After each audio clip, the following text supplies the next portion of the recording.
श्रीमद्कुंज विहारे नमः। श्री स्वामी हरिदास विजयतेतराम। दक्षिण में वेंकटाचल के समीप कूर्म ग्राम में एक कुमार रहता था। नाम था भीम। भगवान का बड़ा भक्त। साधारण लोगों को उसकी भाव भक्ति का कोई पता न था, किंतु अंतर्यामी वेंकटनाथ उसकी प्रत्येक सेवा बड़ी प्रसन्नता के साथ स्वीकार करते थे। कुम्हार और उसकी पत्नी दोनों भगवान श्रीनिवास के अनन्य भक्त।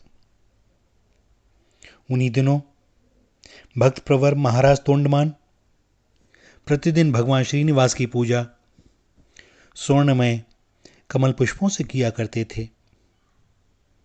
एक दिन उन्होंने देखा भगवान के ऊपर मिट्टी के बने हुए कमल तथा तुलसी पुष्प चढ़े हुए हैं।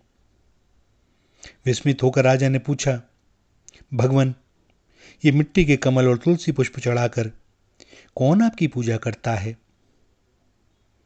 भगवान श्रीनिवास ने राजा तोंडमान से कहा, कूर्म ग्राम में एक कुम्हार है जो मुझ में बड़ी भक्ति रखता है। वह अपने घर में बैठकर मेरी पूजा करता है और मैं उसकी प्रत्येक सेवा स्वीकार करता हूं। भक्त के बारे में किसी को पता चले और मिलने की उत्कंठा ना हो, और जब यह विदित हो कि उसकी भक्ति किसी श्रेष्ठ स्तर पर जा पहुंची है, तो यह सहज स्वाभाविक है कि एक भगवत प्रेमी दूसरे भगवत प्रेमी के दर्शन करना चाहता है, कुछ क्षणों का ही सही सानिध्य करना चाहता है, क्योंकि वह चाहता है कि हमारी भक्ति बढ़े, दिन प्रतिदिन वृद्धिमान हो। राजा तोंडमान के हृदय में भगवान के प्रति बड़े आदर का भाव था। वे उस भक्त शिरोमणि कुम्हार का दर्शन करने के लिए स्वयं उसकी कुटिया पर गए। अकस्मात अपने राजा को आया देखकर कुम्हार ने भूमिष्ठ होकर उन्हें प्रणाम किया और हाथ जोड़कर खड़ा हो गया। कहिए महाराज, इस सेवक के लिए क्या आज्ञा है? आपने कैसे कष्ट किया? राजा ने कहा, भीम, तुम अपने कुल में सबसे श्रेष्ठ हो, क्योंकि तुम्हारे हृदय में भगवान श्रीनिवास के प्रति परम पावन अनन्य भक्ति का उदय हुआ है। मैं तुम्हारा दर्शन करने आया हूं। मुझे बतलाओ, तुम भगवान की पूजा किस प्रकार करते हो? सरल दीनहीन कुम्हार ने कहा, महाराज, मैं क्या जानूं कि भगवान की पूजा कैसे की जाती है? भला आपसे किसने कह दिया कि मैं कोई पूजा करता भी हूं?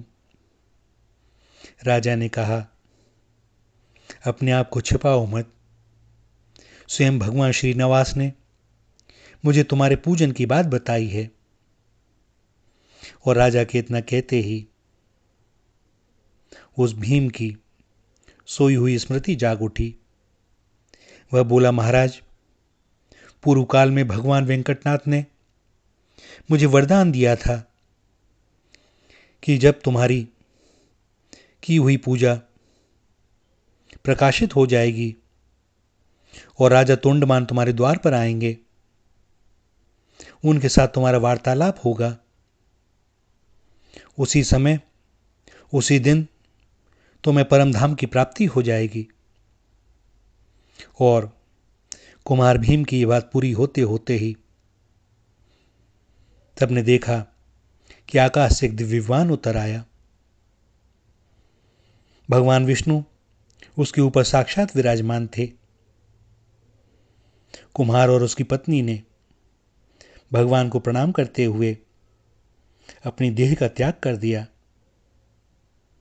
और राजा तोंडमान के देखते देखते वे दोनों दिव्य रूप धारण करके भगवान के विमान पर जा बैठे और भगवान अपने भक्तों को लेकर चल दिए बैकुंठ की ओर। भगवान का भक्त जाएगा कहां? उन्हीं के पास, और कहाँ। श्री राधा, श्री राधा, श्री राधा।